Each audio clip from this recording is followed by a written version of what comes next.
Ladies and gentlemen, please welcome back legendary Mutah Beale, formerly Napoleon of the Outlaws. Thanks for coming back, bro. I'm glad to be back, man. Thanks for having me, man. It's a pleasure. It's a pleasure to be back.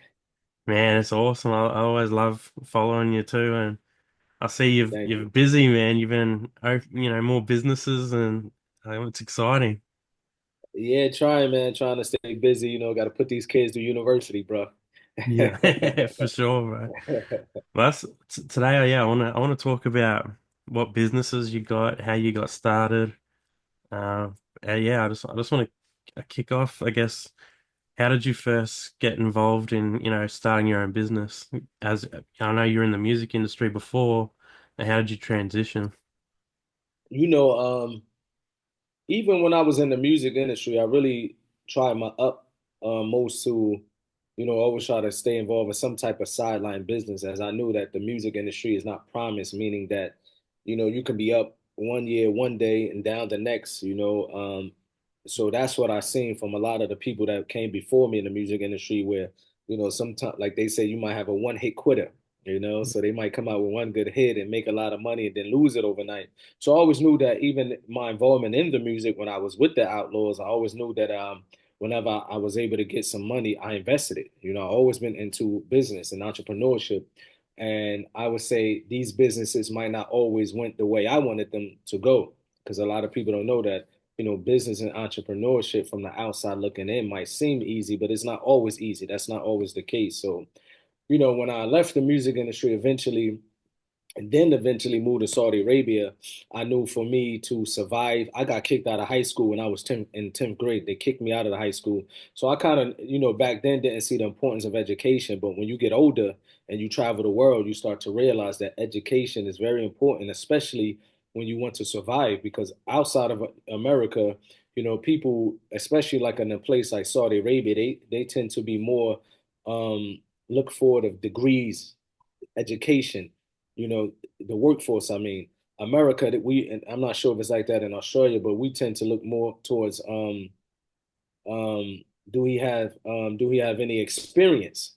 Do she or he have experience? Sometimes a person might having a degree in America and can't find a job, but in the Middle East, they basically, what degree do you have? So that's when I realized education is important, and I didn't have that aspect where I could survive in the world of the workforce, because depending on what position I would get, I don't have any certificates or degrees. So I realized I had to really step my entrepreneurship game up, and I realized that you know, I have to really try, you know, to become an entrepreneur in order to survive, by Allah's permission.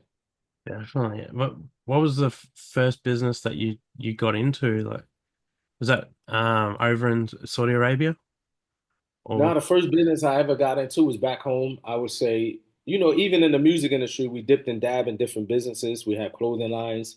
Yeah, One of the first businesses myself as a youngster that got involved in, I used to own vending machines.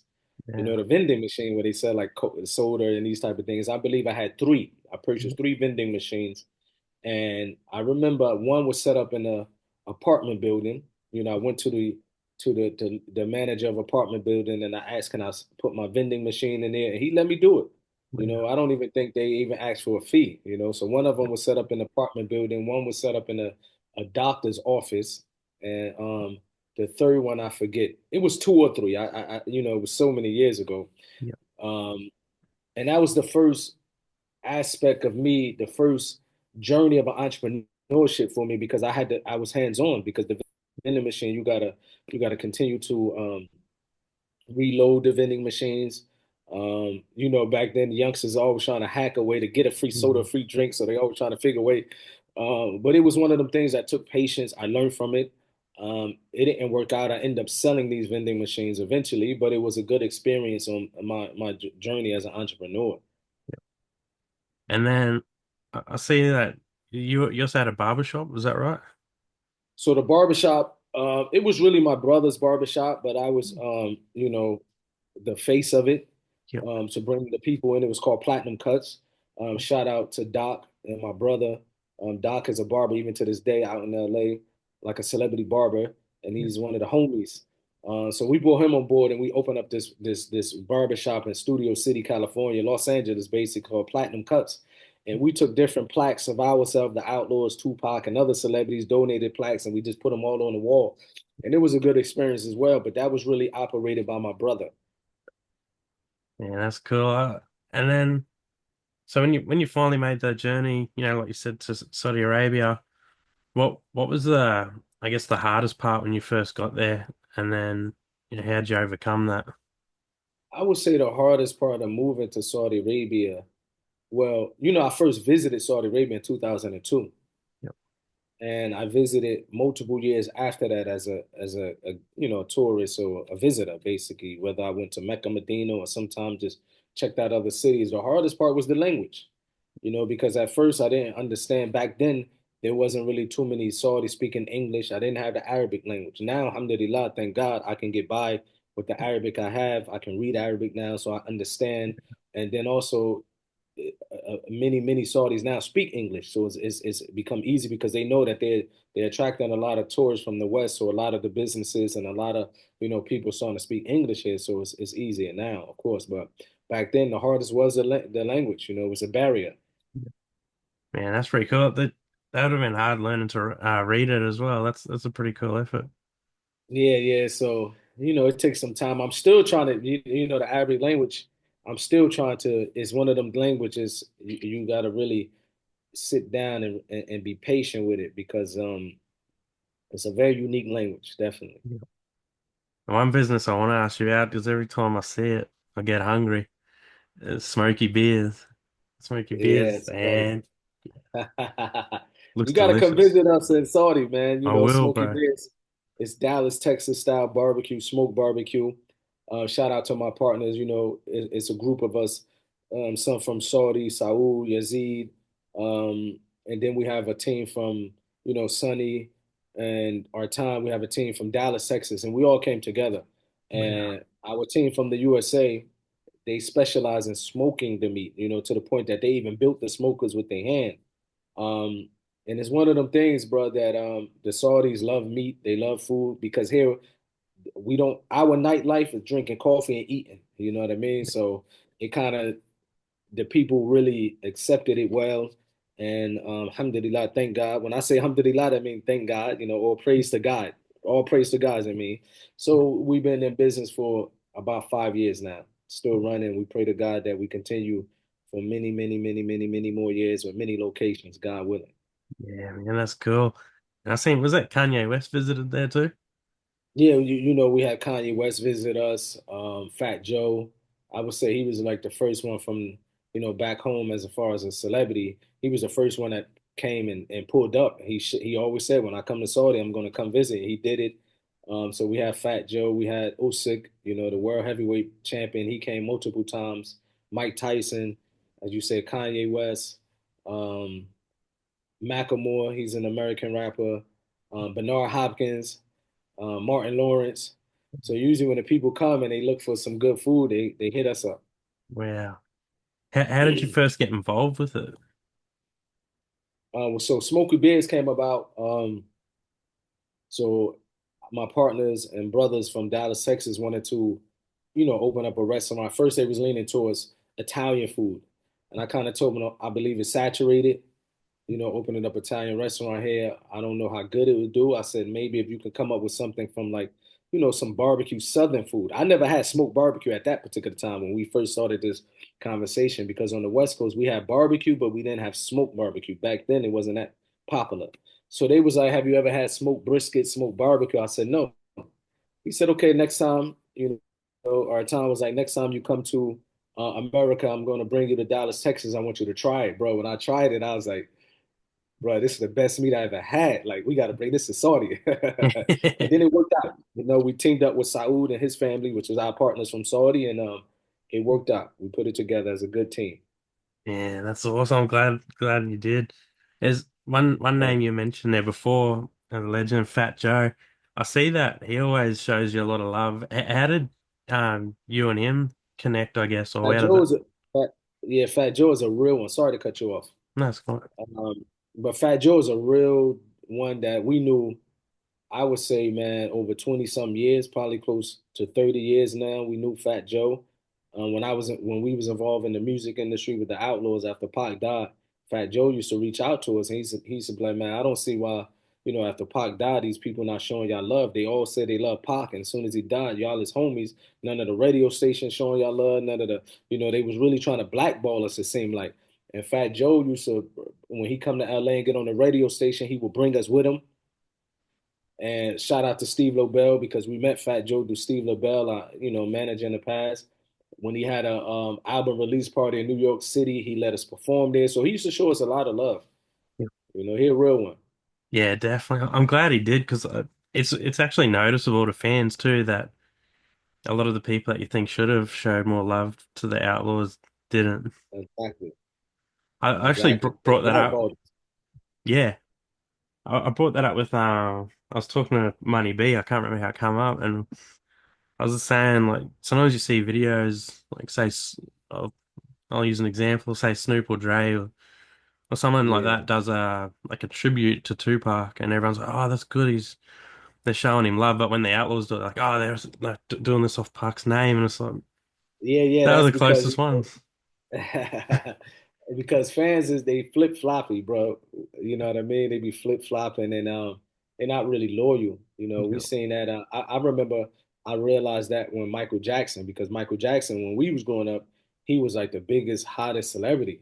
And then I realized when he started having some trouble and with the law and stuff like that, I watched how everybody flipped on him. The media, bro. That's when I realized, bro, there's no loyalty in this field. So, and we see that a lot. Yeah, it's crazy. But I'm real glad Fat Joe, kept it good with you.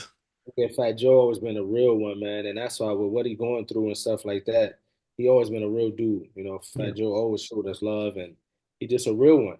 So I kind of see he going through what he going through, like he being attacked in the media and people putting like a spin on it, trying to say he's racist, and bro, I know Fat Joe. He's not racist, you know what I mean? But we living in a time where people sensitive. He might have said some things, even if I don't agree with how he said certain things, and but I think they trying to paint this picture as if he was a racist against black. You got to realize Puerto Ricans back home, especially on the East Coast, grew up with blacks. Puerto Ricans have there's not a Puerto Rican that have African blood in them. You know what I mean? West African blood at that. So, but in fact, Joe grew up in the hood, grew up around black people. So they trying to spin this controversial thing and say he's racist and stuff like that. I hate to see that he going through that, but this is life. You know what I mean? I'm sure he's going to be able to put his point of view, and if he made any mistakes or the things that he said that people might not agree with. I know Fat Joe, the type of person, was like, look, this is what I really meant from it. He's gonna bounce back. He's a real one. Yeah, definitely. I hope he does. I think he'll work it out. And then Yeah, moving on to another business, you got the burgers. Is it the Oakland burger? Okla. We got Okla Smash Burgers, bro. And I'm gonna be honest, man. I think it's one of the best burgers I ever had. And I'm not just saying that because I'm a partner, man. I think today I'm gonna have to eat some more just because of you asking me the question. Man, I was But it's looking one at of it the best before. burgers I ever had, man.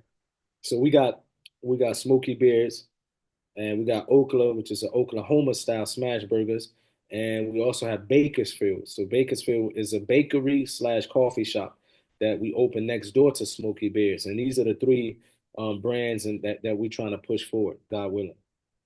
Man, that's pretty cool. You can go, as you said, the nightlife. There's food and coffee. They can have the smoky beers, then go to the bakery, have a coffee. That's perfect. Yeah, because Smoky Bears is heavy. It's probably gonna make you a little more relaxed and want to go to sleep. Yeah. So we bring you right next door, get you some coffee, wake you right on up. That's perfect, man. We I also love have that. this, we got the culture, and this is a clothing line. This is a brand that I started with, one of the homies. His name is Q. He's a Korean brother, a homie. So 935 the culture, and this is a brand. We also got I'm coming out with a sneaker with a collaboration with Uthery Wear. So I will have my own sneaker that's gonna drop soon, and so shout out to Q Izzadine. So we just trying to I'm just trying to stay busy, bro. You know what I mean? And I had a good life where I made a lot of money. So everything my business is, my work, it's really to put my kids. It's really for my family, for my family, my kids. Um, Really, everything I do is for my family, bro. That's it. Put these kids to university, try to give my family a good life. Man, that's awesome. That's what it's all about, bro. Yeah. And with how do you stay on top of it? Are you always just going between one business to the other? Um, I guess. We have a good team, Yeah. so I would say the backbone of the businesses is really my partners. I always, my partners are very, I thank God that I have these brothers as my partners because they really on top of it. My face, I usually do a lot of the social media posts and the marketing and the meeting and the greetings and the customer service. I usually be hands on. So when the people walk into the restaurant, I sit with the people, talk to the people, explain to them what this is, explain to them what that is on the menu. Just being there with the people because we do get a good amount of people that might come. Sometimes we get people from all over the world that will come and say, "I'm coming to your restaurant. Can I meet you?" So me just being there and trying to be hands on and greet the people when they come is pretty much how I play my part. But we all have a role to play. Yeah. No, that's cool. Yeah, I was wondering, how I was like, man, he must be just non-stop going. You're doing everything. That's cool. Yeah, you got a good team. Yeah, so it's not. Yeah, like I said, we have a great team, and Yeah, that's how we're able to move forward. yeah. What advice would you give to someone who wants to start off in business? I would advise to do as much research and learn as much as you can about that business. Learn the pros and cons. Learn, you know, not only the profit margin because we always want to know, how to make money, but also the risk factor is very important in a business because you got to always outweigh these things. Sometimes you might go into a business where it might take a lot of capital, um, but the risk might be high, but the reward is higher. So I always explain to the people that it's best to do your research because having knowledge of the business you want to get involved in helps, and it takes guts to do business. It takes guts. It takes courage to do business because there's a 50-50 chance, and it's just being the humble part of it is a 50-50 chance, but you either going to make money or lose money. So it takes a lot of courage. So I always tell people to educate yourself as much as you can regarding that business. And I've seen that you got the website now too, www.mutahnapoleon.com. Can you talk about that? Yes, yes. So we have the website, and what we're trying to do that I think I'm gonna have to put a pause on one part of that website where we try to do videos on a weekly basis because of traveling and business. I realize that I'm gonna have to hold on that side until I'm able to really, give the people they rights. But what I do allow on the website is one on one. Someone can book me for a one on one hour to discuss pretty much um, business advice, and I get people that that book me to discuss these things with me. A lot of them want to know how to come to Saudi Arabia, and the reason and the money that we charge is not even much. I think it's like a 199. And the reason I had to do this because my time is valuable, like everyone time, and a lot of people want to meet with me, and sometimes they waste my time. So for Yeah, me to know who's serious, you're gonna pay that small amount, and yeah, then I'm gonna give you my time. I'm gonna, a lot of time they want to ask questions about Saudi Arabia, no problem. But I could be getting these type of people contacting me daily. So you think that, yeah, I can't just give everybody my time. It have to make sense for me as well as you. yeah, yeah. Definitely, time's valuable. You gotta look after everyone and yourself mainly. Like that's you got your family. Yeah, That's for sure. but that's a good price, man. That's and valuable insight too. You're living there. You've done well.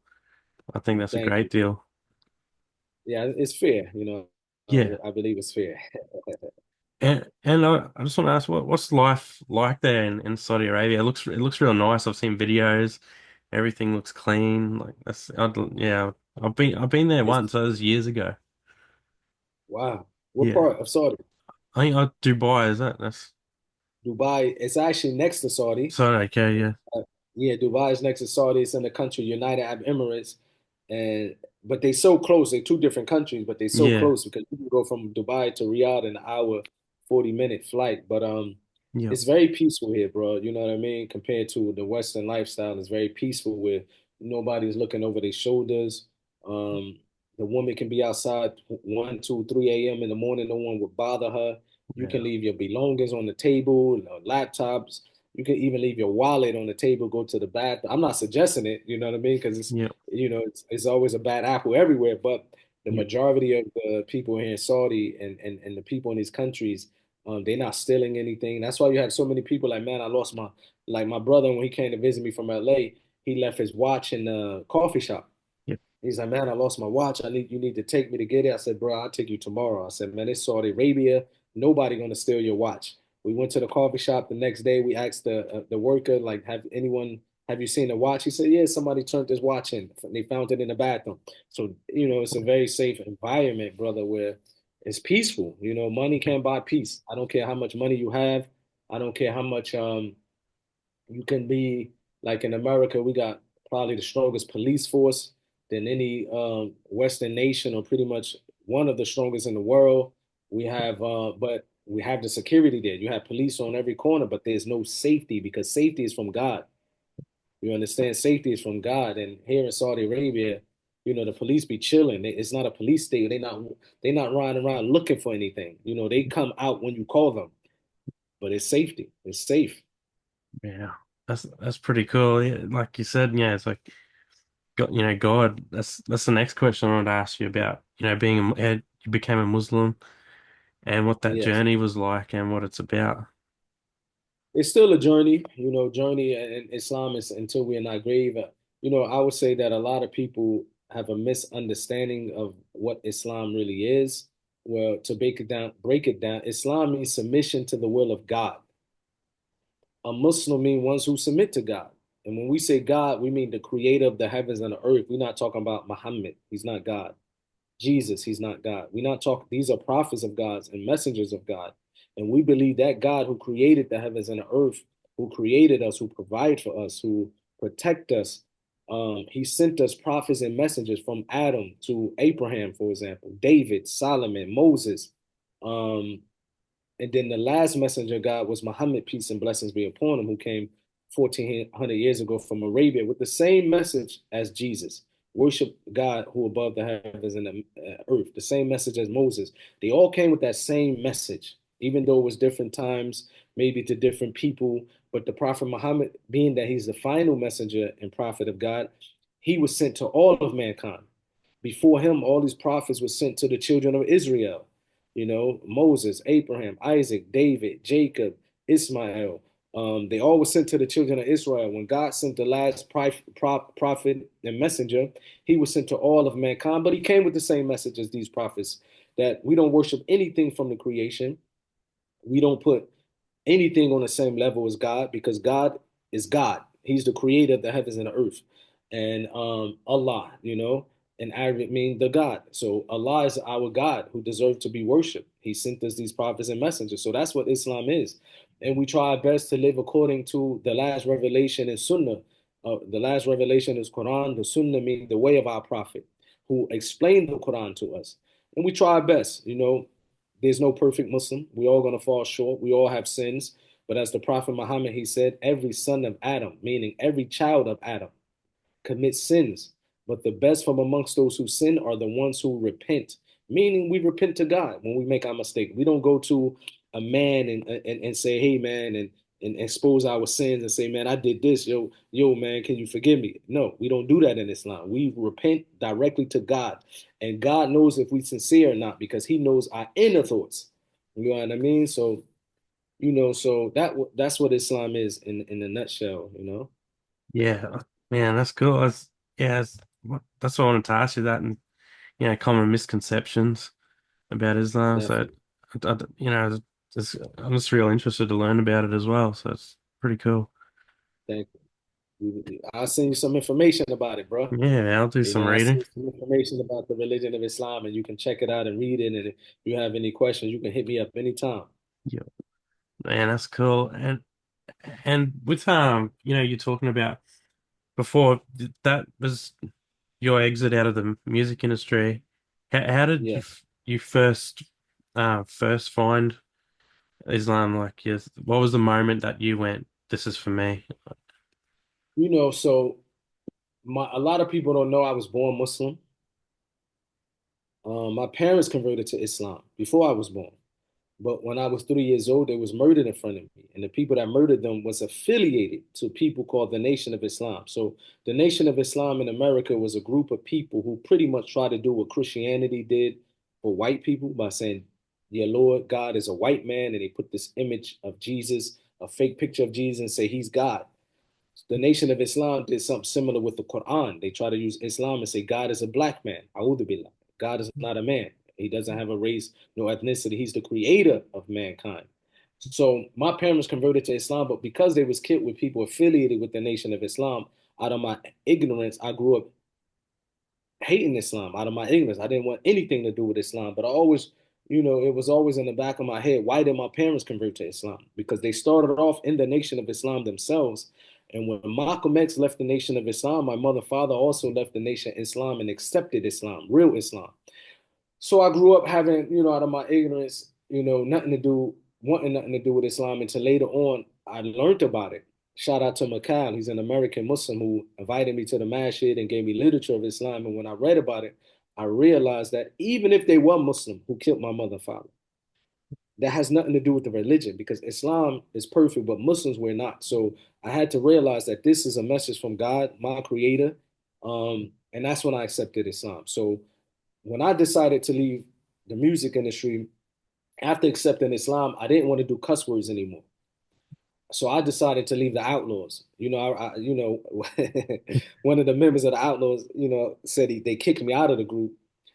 None of them Mm. was tough enough to kick me out the group. I'm just gonna be honest. There was no member of the Outlaws that can come to me, and I'm not saying like I'm the biggest gangster, but they know the truth.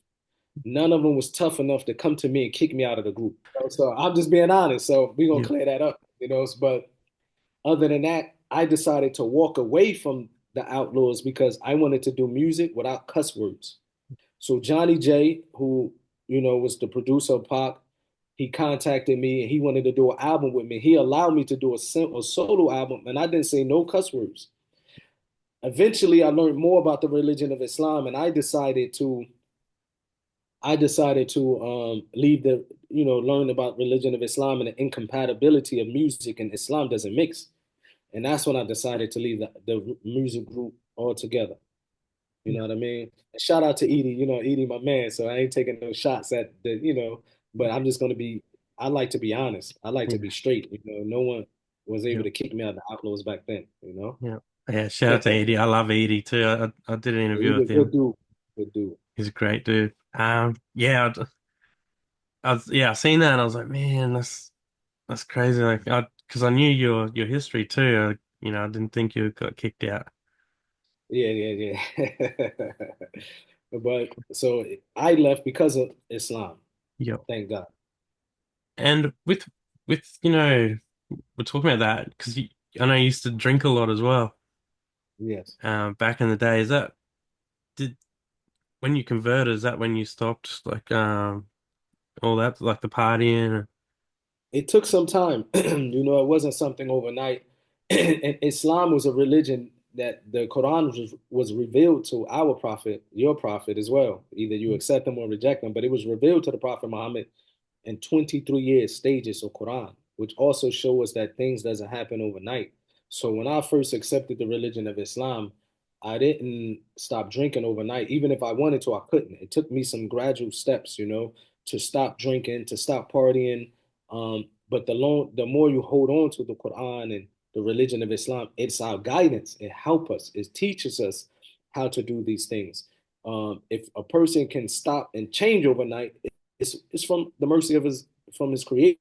But most of us, the majority of the people, it's a step by step process. So it took some time before I was able to stop, partying and drinking and things like that. Yeah.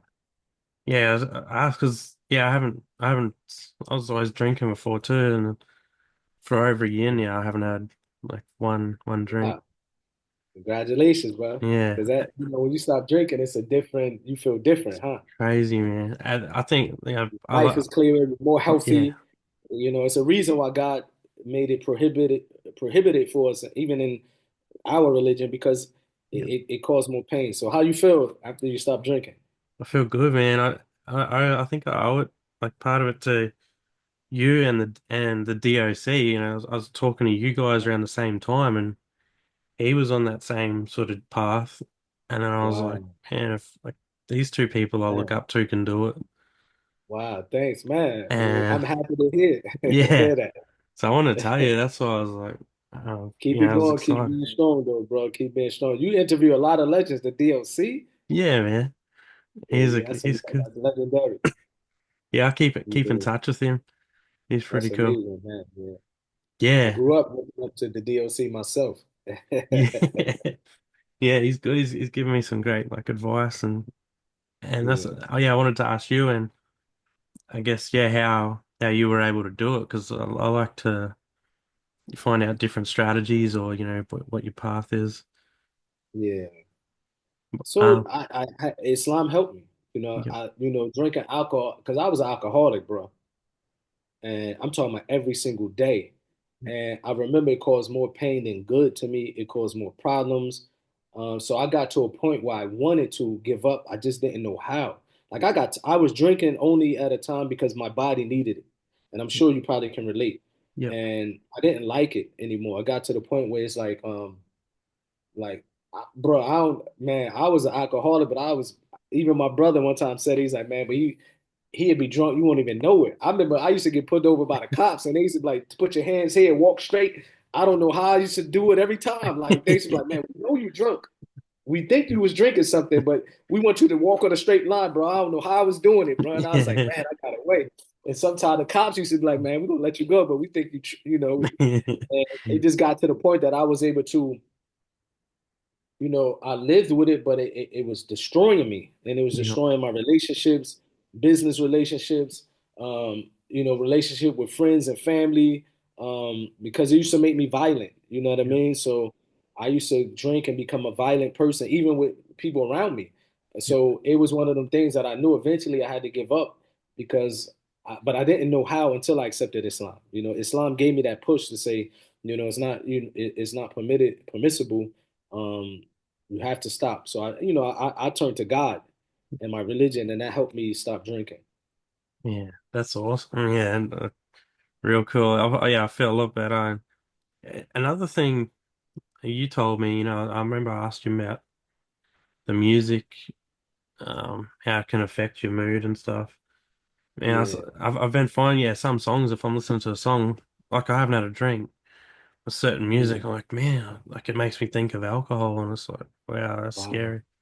So I And just this like, is one of the reasons why music is not allowed in Islam. yeah, Because as you mentioned, music also is also like a drug.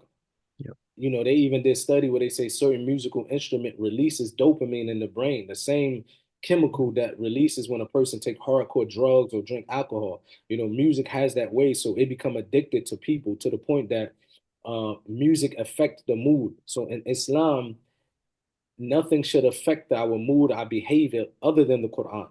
So one of the reasons music is impermissible, as you said, you would listen to certain music and it will call you to want to drink again. So that's why back in the day, even in the hood, like for example, when people want to go do some dirt, before they go do some dirt, whether depends if they want to go take retaliation, for example. I'm speaking facts. If they want to go, shoot up their enemy they will put a certain song on to put them in that mood. When they want to go commit fornication, for example, with a girl, they will put a certain song on to put them in that mood. So music has an effect on the body and on the mood, on the brain. So this is one of the reasons it's not permissible in Islam. You know, does that go for all music, like any type at all? all music. See, a lot of people because musical instruments is Yeah, what affects the people. A lot of people don't know that it's not only the what. Of course, the lyrics plays a part as well. If you keep yeah, hearing kill, kill, kill, kill, kill, murder, murder, murder, it entices, yeah, it triggers you. You understand when you hear violent lyrics, but also musical instrument, because it was a study by Toronto University how the musical instruments alone affects the person mood as well. And they did this study where they said that there are some sounds in music that make people depressed. And that's why you have sometimes people wake up, they depressed, they don't know why. They wake up in the morning, their mood is down. They probably went to sleep listening to the music. So musical sounds affects you. It affects Yeah, you. that's crazy. Yeah, it's and I believe it because I started noticing. Yeah, like I said, certain songs I'm like, yeah, I feel like drinking it, and I Wow. just stay strong and don't do it. But Yeah, like so I'll that's just proof right change. there. Yeah, See, like stay strong, definitely. stay strong. Yeah, man. But as Yeah, a human, as humans, we have to sometimes try to find out what triggers certain things.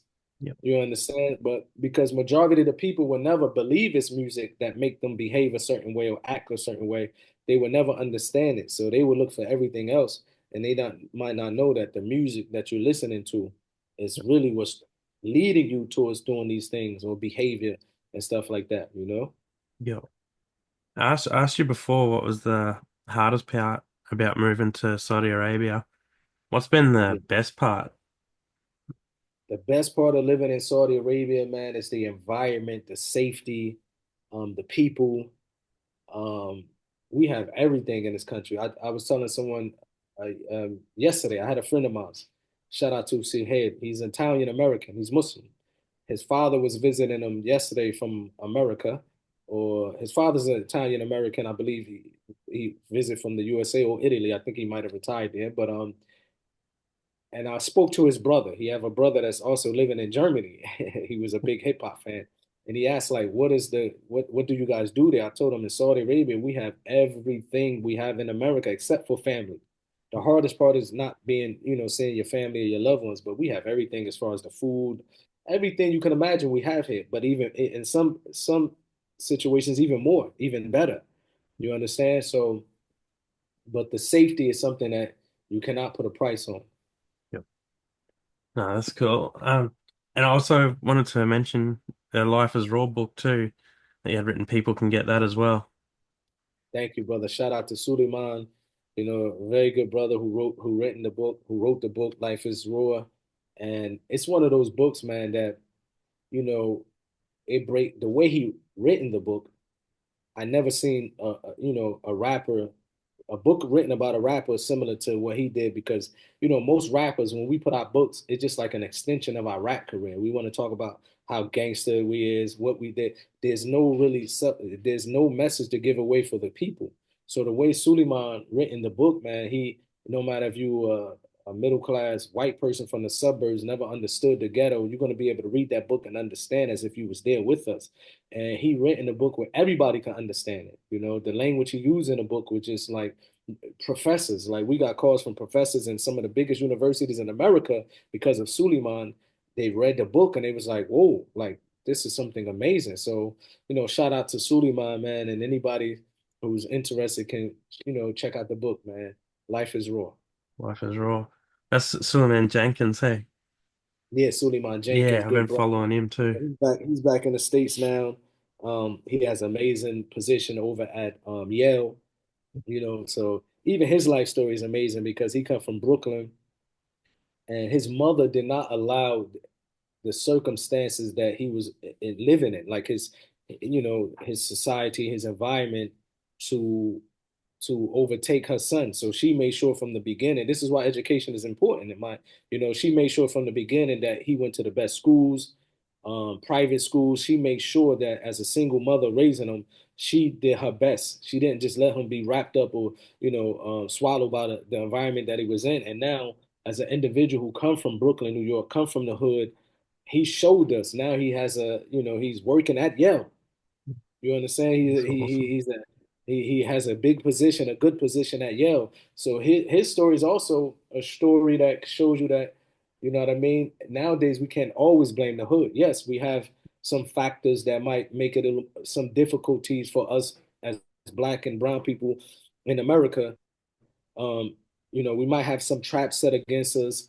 We might have some opposition set against us. We might have something, but it doesn't mean that we can't make it, especially in a place like America. That's one of the things, we might not agree with a lot of stuff in the USA, but it is a place where you might, even if you might be a little behind, you might have some people that have a head start. But if you work hard, you can catch up and even surpass these individuals. And Suleiman's story is one of those stories. Yeah, that's incredible. That's I love those stories too, and people make it out and win.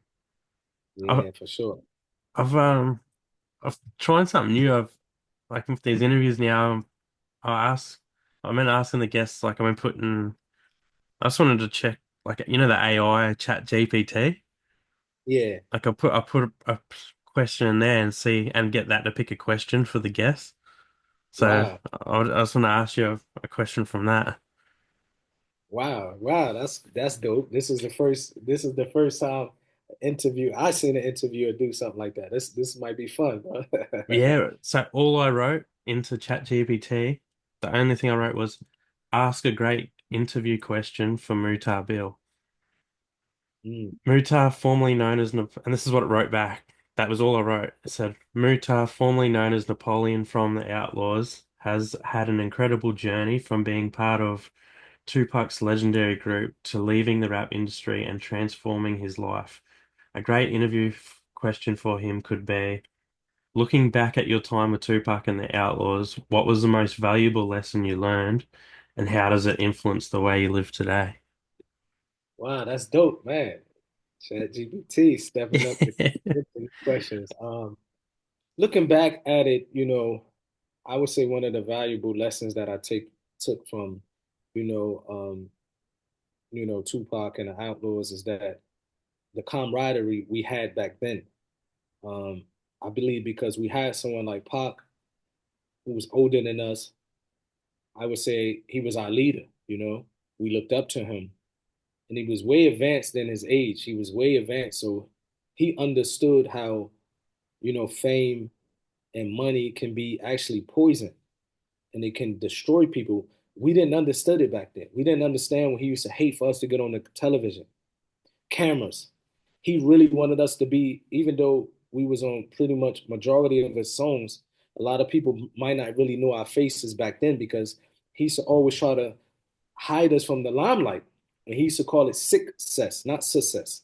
He used to call it success is sickening, Proc used to say. And he used to say, look, he catch us trying to, show off in front of the camera. Like it's a video on YouTube with Gaddafi in front of the camera, and Pop walked up and said, look at you.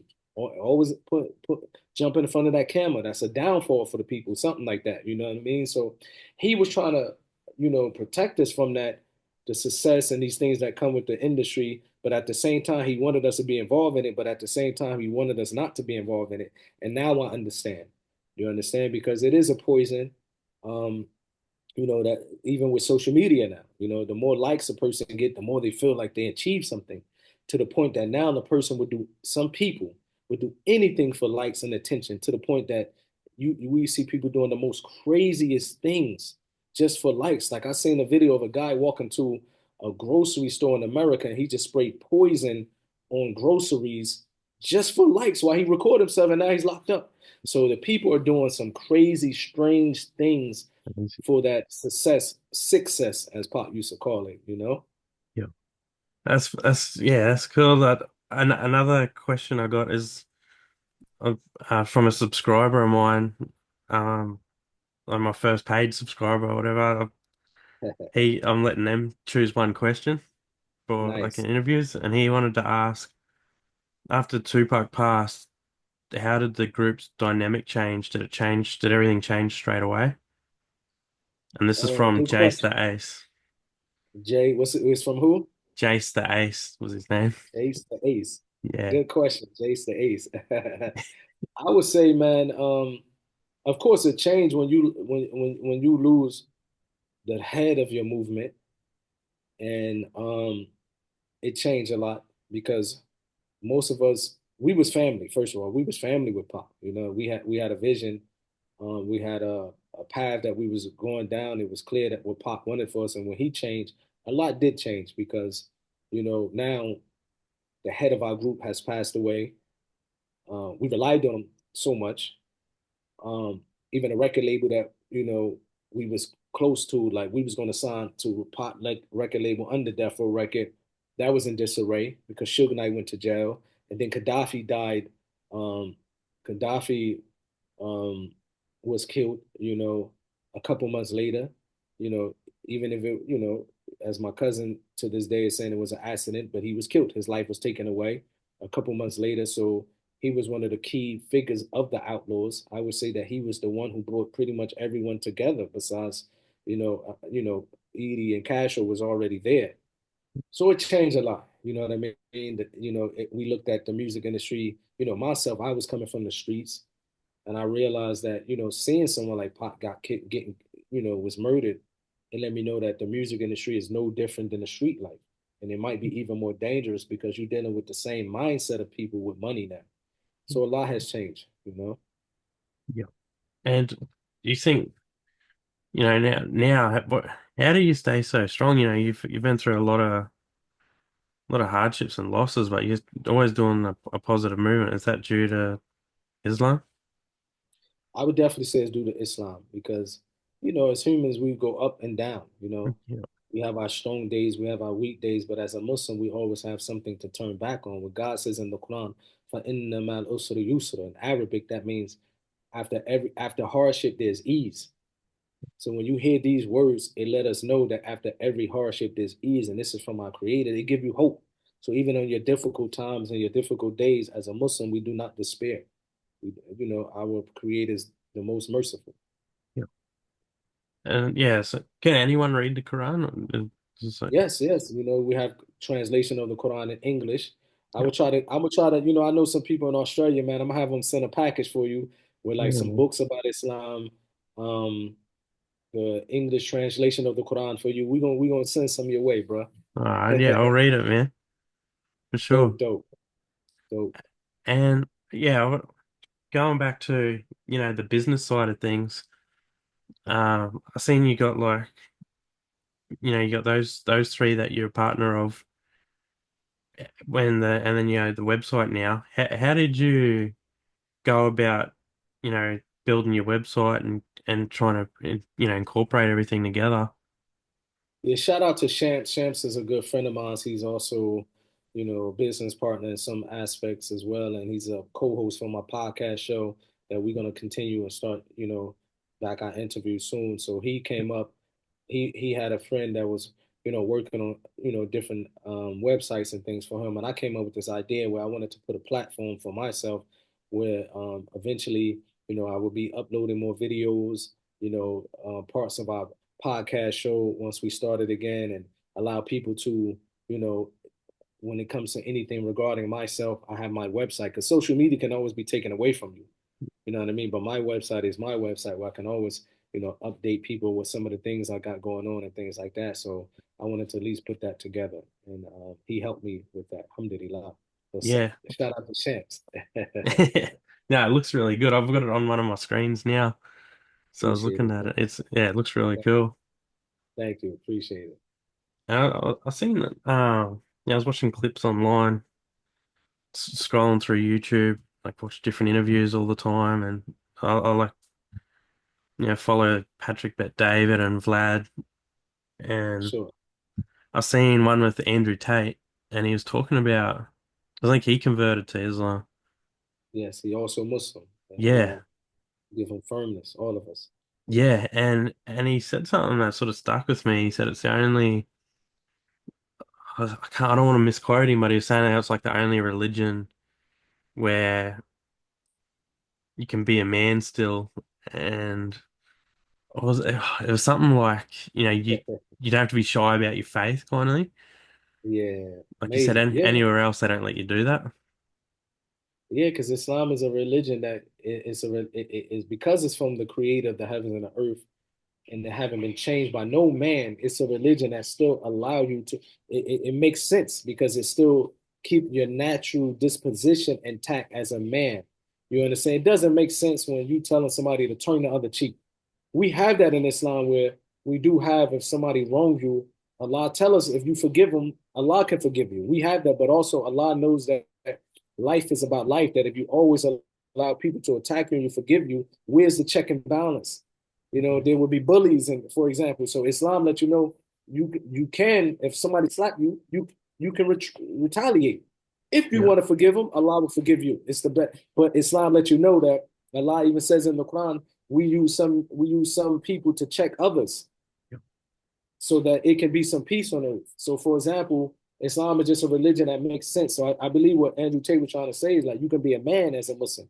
yeah, You know what I mean? You can be a man by putting your nothing is more manly than a man who put his face on the floor because of his creator, who cries for his creator. You know what I mean? We have like the companions of the Prophet Muhammad, which was the people that his companions, they were strong men, meaning that they was the first who really defeated the Romans and the Persian Empire till they dissolved. But these were they would hear a verse from the Quran and start crying. You understand? So because they was well balanced. Alhamdulillah. Thank God. Yeah. Yeah, that's cool. Yeah, that I definitely misquoted him, but that was his message. Yeah, Yeah, that he was. I think I might have seen what you were saying, so I kind of know Yeah, what you were saying because I yeah, kind of heard you know I get what you said. Yeah, yeah. I wish I I know what you mean. Sure. would. I want when I because I thought of you when he was saying, I mean, I need to ask Mutah about that. Um, but what's when you're not working, doing your like running your businesses and your website, what do you like to do? You know, I because I think I did so much, man. I'm just simple. I like to just spend time with family. Yeah, If I'm not doing anything else, spending time with family is what I enjoy, bro. You know what I mean? That's same, man. yeah. I got to that point in my life where I don't really need to do much or like to do much other than work and with the brothers and then home and with family, bro. You Yeah. know, Are you still and training? I need to get back on it. I fell off, bro. I need to get Yeah. back on I it. I just started, so I was like, That's yeah, good. Keep it up, bro. yeah, because I wanted to talk to you about that too. Like, it's good for your mindset. What your thoughts are. It's very important for working out, exercising. I need to get back on it. I've been telling myself I need to get a new gym membership, and because this is important. Health is very important. Health is very important, brother. So I'm gonna get on it. Yeah. Another question is, I have is, what makes a good man, like in your eyes, what qualities and, to be a good like a good, strong, because I feel like that's important in the I world. think that's the beauty of the religion of Islam because it let us know what is a good man, and what we mean by that is that we try our best to be good to those around us. Like the Prophet Islam said, treat people the way you want to be treated. Be kind to your neighbors. Feed the poor. This is what Islam said. Feed the poor. Um, be kind to your families. The Prophet Muhammad he said, the best man of those who are good to their family, their wife, and I'm the best amongst those to their wives. So we try to, even though we have our shortcomings, because in Islam it doesn't teach us that we will be perfect. It doesn't teach us perfection, but it teaches that we strive and try to be a good person. Even when we fall short, we don't stay down. We get up, we repent, and we keep trying to be a good person to others, to your family, to your friends, and business. We try our best. I believe that's what makes, and at the end of the day, no matter what we try or what we do, only God knows who's truly a good man, because God knows what's in here. You know what I mean? So trying to live the way the Quran tells us to live will eventually allow us to be a good person. Inshallah. Definitely. I seen something online too. I was reading, I'll get into the Diddy, what's going on with him now, and I see a lot of comments saying this is the work of God, like for him. What are your thoughts, man? I try not to, it's hard to speak on that case because I don't know nothing about it. You know what I Yep, mean? yep, I don't, usually whenever I speak on Diddy, I always speak on Diddy from what my run-ins with him, the things I felt he did to Pop. But when it comes to that case, I don't know. You know what I mean? What's true, what's not true. Some people might come out for money. Some accusations might be true. We're not taking that away from anybody, but I don't usually speak on cases that have no involvement in it. I can say he was a very arrogant person. You understand? I can say, you know, my disagreement with him was because of, you know, what he did, what I believe. I can't say what he did because still no proof, but from our beef with Pop, that's the only reason I never really, felt Diddy or had any love for him and stuff like that. But when it comes to these cases, I don't know. It's hard to, I don't speak on. I got invited on what his name, Piers Morgan show. yep, And I rejected it yeah, because he wanted to yeah, talk about Diddy K, and I said I can't talk about nothing I don't know nothing about. If yep. if you want to talk about my time, why I snatched the mic from him, for example, then we can talk about that because I know about that. I Man, had to reject the interview. Yeah, I had to reject the interview. wow. Man, do you believe he had something directly to do with like the with Park's death? I wouldn't be surprised. I really wouldn't be surprised because I know Diddy back then. He was afraid. He was real scary a Pac, and a scary dude with money would do some scary things. And now you got Keefe D, who's openly saying, yes, he told us he's gonna pay us this money. He gave it to this person. That person stole the money. So I won't be surprised. Once again, can we say for certain? We can't say for certain because I wasn't there. We have no proof to say he really did it, but I wouldn't be surprised if things come out and point at him.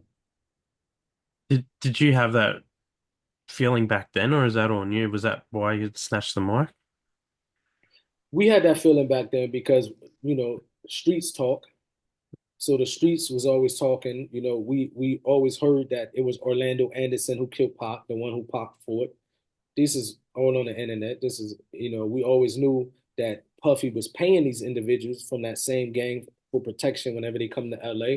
So the streets was always talking. You know what I mean? It was always talking. Yeah. Damn. Yeah, that's because since the last time we talked, yeah, all the Keefe D stuff has gone down, and I was just like, wow, I can't believe they didn't arrest him sooner. He's been like, I guess they probably was waiting to see. They probably was like, let him keep talking, let him keep yeah, talking, let him keep talking. We're gonna get enough evidence, then we're going to get him. yeah. You know, crazy, bro. Do you think he'll go to jail for it, or It would be now he is in jail. You know what I yeah, mean? I think, bro, to say that you was on a scene of a murder, yeah, place yourself at a murder, it's gonna probably be hard to beat. yeah, You know what I mean? So I think he put himself in jail, and I think he walked himself into the cell. I think he gonna be stuck in there. That's yeah, what I think. You know what I mean? But with America, anything goes. You never know, bro. yeah? You don't know what's gonna happen. You know what I I'm seen, saying? yeah, Mapreem saying in an interview, he said the timing like was interesting too. How it all they Yeah. decided to arrest him now. Maybe they was waiting. You know what I Yeah, mean? You got to understand that he recently started doing these interviews the past few yeah. years, and just openly. That's the first time I think I seen a person really snitch on their own self happily. That's crazy, Like, man. Yeah, that's the first time I've ever seen that. yeah, like he just was happily snitching on himself. It's crazy. Yeah, that's like, yeah, he thought he was untouchable or something. But yeah, I wanted Yeah. to see your thoughts on that. What else can we expect from you in 2025, 2026? God willing, you know what I mean? If we still around, just try to stay focused and grow these businesses that we have, me and my partners. I got a kid in university, Yep, which is a big accomplishment because, I didn't come from that type of background. So, I'm trying to just put the rest of these kids, the ones that's coming after him, through university. This yeah, is the accomplishment, and try to do my best. Death comes sudden. You know what I mean? This is a reality. I buried my own brother, my youngest brother, a year ago. So that was another wake up call to me that death can come sudden. And I just want to be right when it does come. So, God willing. And that's what I'm focusing on. yeah. I'm sorry for that. No problem. Yeah. I'm glad you're doing that for your kids though. That's cool. Like they're gonna be successful, no doubt. God willing, brother. What's your message to the world? My message to the world is that, you know, find out what is the purpose of life. Because we here for a limited time. You understand that we see everybody around us dying. So we do know death is something that none of us gonna escape. And it's important to find out why you created.